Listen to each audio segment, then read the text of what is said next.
Merci, Monsieur le Président. Excellences, Mesdames, Mesdemoiselles, Messieurs. Parler du djihad, de la guerre sainte, chez le fondateur des Frères musulmans, Hassan el-Banna, c'est s'intéresser d'abord au texte qu'il a écrit. Je suis textologue. On a entendu parler tout à l'heure qu'il faut revenir aux sources. Ben, revenons aux sources. L'écrit. Et là, qu'est-ce qu'on découvre? Qu'il y a 3 épîtres que Hassan el-Banna a écrites où il est question vraiment de la guerre sainte. Je ne dis pas effort continu, parce que djihad en arabe a plusieurs sens, effectivement, mais dans les écrits de Hassan el-Banna, c'est vraiment la guerre sainte. Et je vais essayer de vous le démontrer. Alors, pour cela, je me fonde sur l'édition officielle des Frères musulmans. L'ensemble des épîtres de l'imam martyr Hassan el-Banna. Voilà ma source arabe et je vais vous lire des traductions, une sorte de morceau choisi, concernant la guerre sainte. Alors, vous allez me dire, mais est-ce que ça a été traduit? Ah, oui et non. Alors, il y a une épître qui n'a jamais été traduite, c'est celle des enseignements. Je vais vous lire quelques extraits.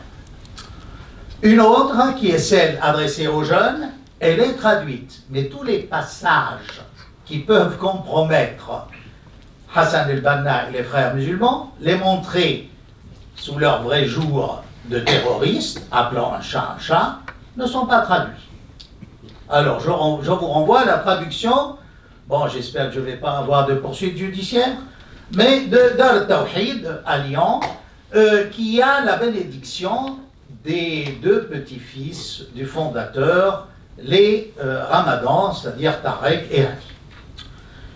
Ceci dit, scientifiquement, je suis prêt à répondre s'il y a des critiques scientifiques. D'accord? La 3e épître est celle de la jihad, enfin en arabe, de la guerre sainte, qui est également traduite. Mais c'est toujours le même procédé. Tous les passages qui peuvent compromettre ne sont pas traduits. On vous résume en 2 lignes. Là, Hassan el-Banna cite... Bon. Et on va voir que ce qui a été omis, je vous laisse juger. Alors, il y a d'abord, n'est-ce pas, le principe général. Notre slogan, à jamais, ou notre mot d'ordre à jamais, Dieu est notre but. Le prophète est notre leader, le Coran est notre constitution, la guerre sainte est notre voie, la mort pour Dieu est notre souhait le plus cher. Page 417. C'est l'épître pour les jeunes. Je commence par celle-là. Allons-y. Description du monde. Le monde entier est indécis et perturbé, et toutes les institutions qu'il contient ont été incapables de le sauver. Son seul et unique remède est l'islam. Avancez donc au nom de Dieu pour le sauver. Tout le monde attend le sauveur. Le salut ne saurait être que le message de l'islam que vous prêchez et dont vous portez le flambeau. Jusqu'à là. Ok, toutes les religions disent qu'elles apportent un sauveur, c'est la solution. D'accord, mais attendez, ça c'est le préambule. C'est pourquoi nous ne reconnaissons aucun système gouvernemental qui ne s'appuie sur le fondement de l'islam et ne s'en inspire. Et nous ne reconnaissons point ni ces partis politiques, ni ces formes traditionnelles que les mécréants et les ennemis de l'islam nous ont obligés à adopter. C'est-à-dire la démocratie, le Parlement, la Constitution, tout ça, c'est refusé. Et nous œuvrerons pour ressusciter le système de gouvernance islamique dans tous ses aspects, et constituer un gouvernement sur cette base. Voilà. C'est clair, l'attitude de Hassan al-Banna vis-à-vis de la gouvernance moderne. La première chose à laquelle vous appelle Dieu est d'avoir confiance en vous-même et de connaître votre rang, de croire que vous êtes les maîtres du monde. Même si vos ennemis ont voulu vous humilier et que vous êtes les professeurs du monde entier, même si d'autres vous ont épaté avec des apparences de ce monde ici-bas, entre parenthèses l'Occident, n'est-ce pas? L'évolution technologique, tout ça, pour lui, c'est faux. Il faut revenir à des choses, des valeurs beaucoup plus sûres. Attendons la bonne fin, qui sera pour les pieux, évidemment, des citations du Coran ou de la tradition du prophète, isolées de tout contexte, et qui racolent à son propre discours. Alors là, tenez-vous bien. Regardez le crescendo. Qu'est-ce qu'il veut faire?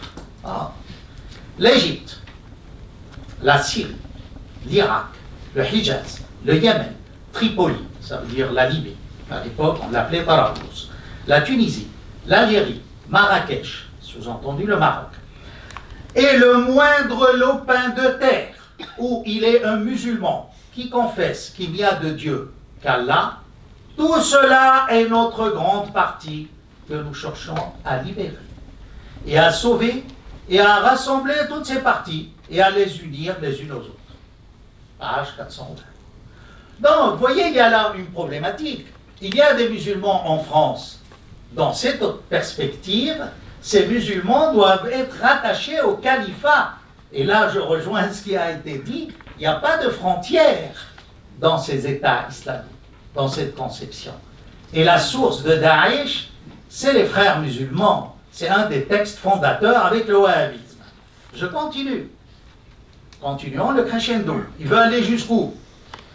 La péninsule ibérique, la Sicile, les Balkans, le sud de l'Italie, l'archipel de la mer des Roumes, c'est-à-dire des Grecs, sont toutes des colonies musulmanes qui doivent retourner dans le giron de l'islam. C'est clair, hein? Il n'y a pas plus clair. Hein? Tout comme la mer Méditerranée et la mer Rouge doivent redevenir des mers musulmanes, comme elles le furent auparavant. Donc, non seulement, vous voyez un peu l'utopie, les vieilles colonies de l'époque classique, c'est-à-dire qui vont de Poitiers, je ne sais pas si le maire de Poitiers va être heureux en entendant ça, de Poitiers jusqu'à l'Indus. Ça, c'est l'empire musulman à l'époque de Rome. Mais ce n'est pas fini. C'est que dans la perspective des frères musulmans, il faut que l'islam domine le monde. Et là, c'est le message de Dieu. Il faut que tout le monde devienne musulman. Vous me direz, un chrétien veut que tout le monde peut-être devienne musulman. Oui, mais par quels moyens? C'est là la question. Pour les frères musulmans, c'est clair, c'est la guerre sainte. Et je vous raconte pas d'histoire, je vous lis les textes tels que je les ai traduits. Ayez confiance en ma traduction, qu'est-ce que je voulais dire? Je suis bilingue, chaire sup d'arabe, la seule et unique chaire sup d'arabe de France au lycée Henri IV, voilà. Vous ne l'avez pas cité, Monsieur le Président, j'ai des étudiants là, ils vont m'en vouloir. Alors, nous voulons après, et avec cela, proclamer notre message à tout le monde, et le répandre à tous les horizons de la terre. Attention. Et y soumettre tous les puissants, pour qu'il n'y ait plus de guerre.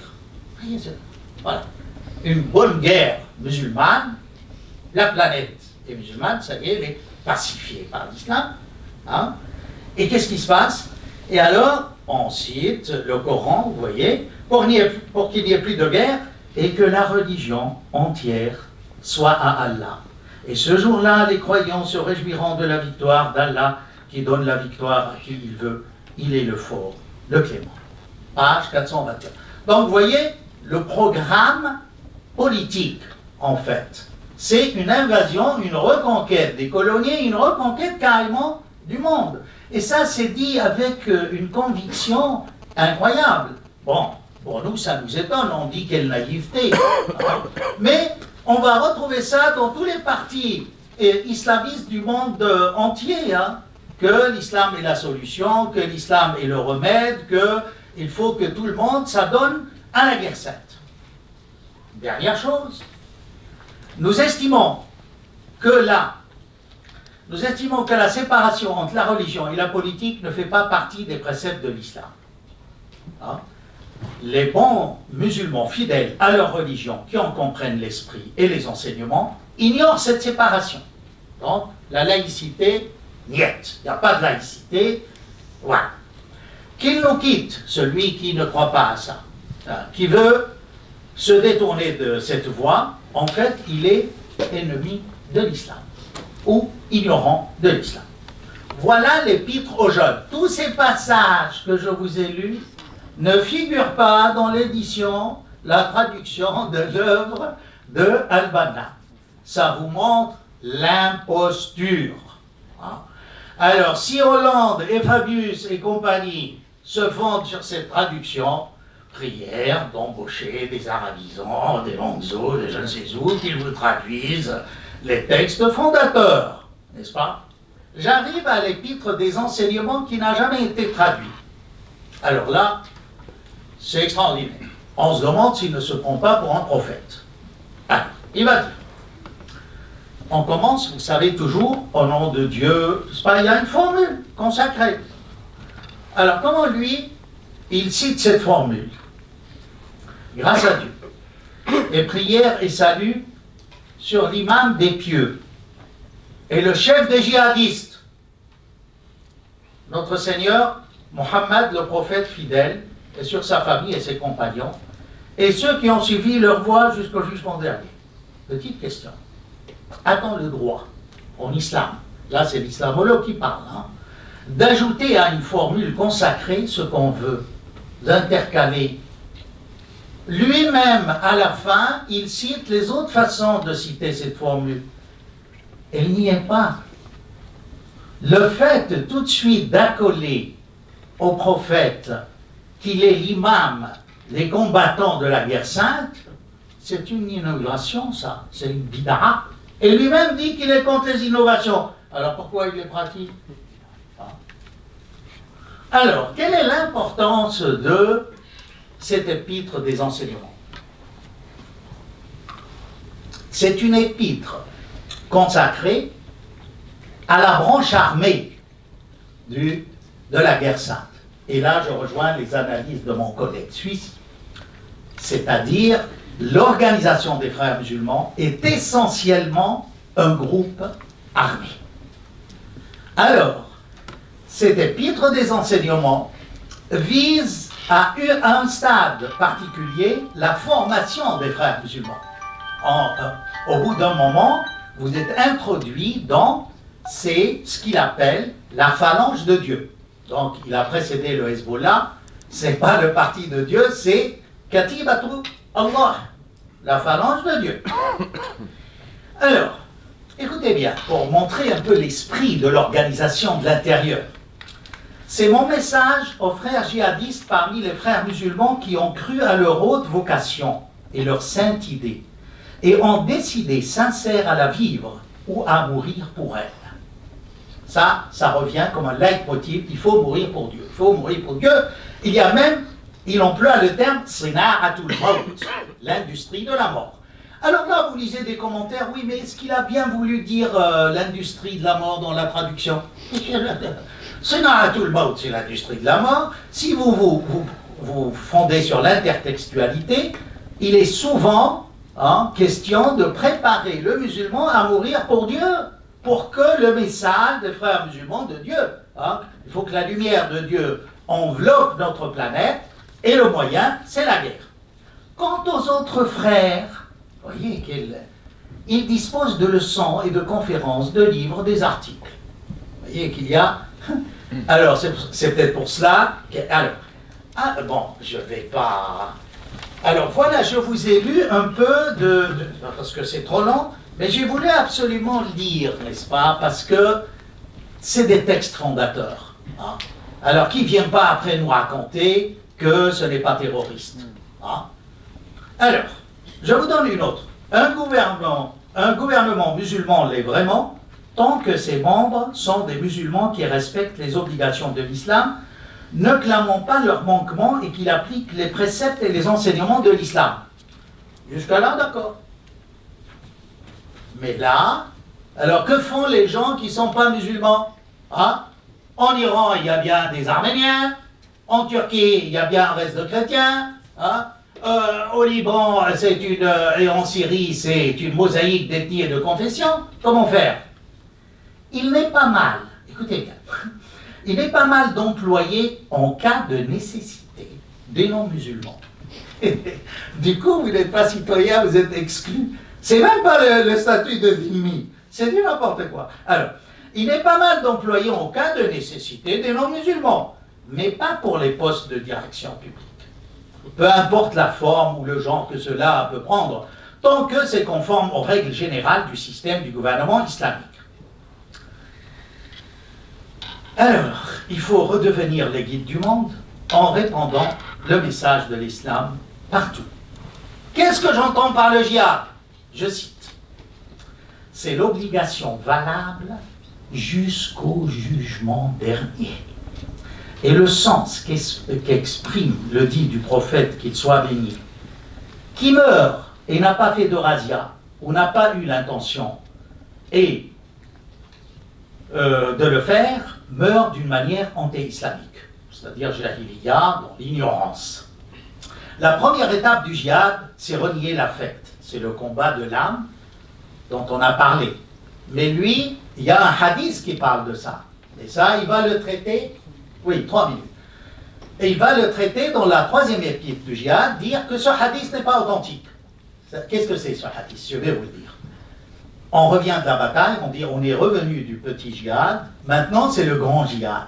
C'est-à-dire la bataille était en fait le djihad. Mais la vraie bataille, c'est contre soi-même. Alors lui, il dit, méfiez-vous de ce hadith. D'abord, il n'est pas authentique. Même s'il était authentique, hein, ça ne tient pas la route. Parce que on a d'autres qui montrent que le devoir de combattre, hein, est valable jusqu'à la fin du monde, et c'est le premier devoir. J'arrive très rapidement, n'est-ce pas, à la lettre de djihad. Alors là, que vous dire? C'est pareil.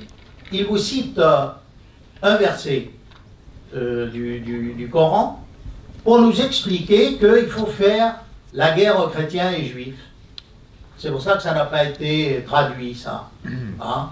Ahl al-Kitab, il faut il faut qu'on leur mette la guerre. Pire, après avoir cité le Coran, ça c'est la perle, il cite un hadith aussi douteux, qui dit, tenez-vous bien, si vous êtes musulman et vous mourrez en martyr, vous avez le mérite de 2 martyrs si vous êtes tué par les gens du livre, c'est-à-dire par les chrétiens et les juifs. Et vous vous rendez compte?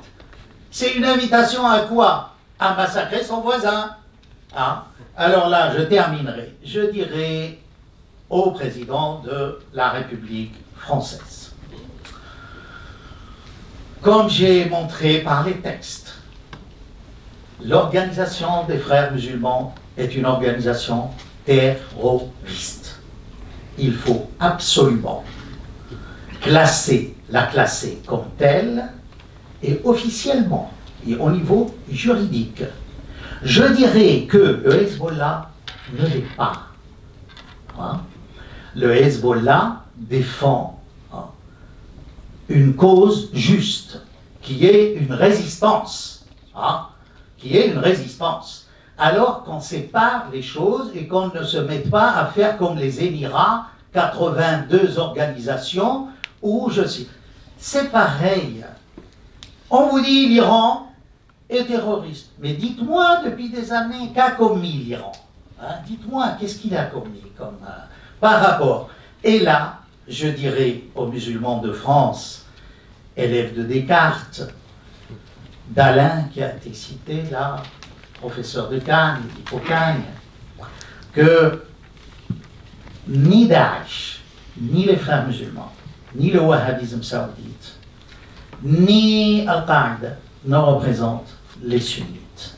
Vivement un renouveau sunnite qui naisse dans une partie d'exil, oui, comme le prophète est allé à Médine. La France peut être un flambeau d'islam moderne, Ce n'est pas au royaume saoudite qu'on va avoir un nouveau sunnisme. Merci beaucoup de m'avoir écouté.